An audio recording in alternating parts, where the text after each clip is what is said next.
bayit yi sëriñ bi da ci wax wàccuwaayu gàmm ak njëriñ li nga xam ne dundal gàmm am na ko mu wax ne mawliduhu mu'asamu mubarakun muhtaramu ta'zimuhu yan'atimu ala sawi taqaddumi. bisub gane àdduna yonent bi sallallahu alayhi wa sallam lu ñu màggal la fa sun borom lu bari barke la te it lu ñu warmaal la kon nag di ko màggal ci anam giñ ko war a màggale lu war la ci mboolem kilifa diine yépp ngir njaboot yi mën di leen ci roy. taxsimu bi sunnati yaqutuna lil jannati bi isdiyatul minnati li muxlisin mu'asimin.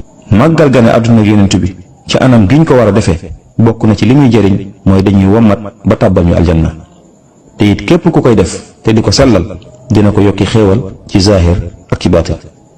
faman yu'asi mawlida nabiyina babil huda fala yuhasabu xada satariman wa asimin.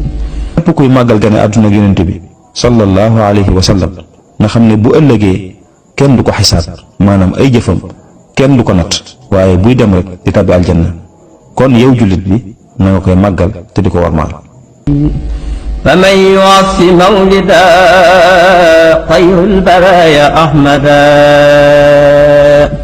fakashahidin shahida badran bi xayri waxamin. képp kuy màggal gane àdduna ak yonent bi sallallahu alayhi wa sallam bu ëllëgee yawmal xiyaam dana mel ne ku xeexoon Badar ci ay daraja.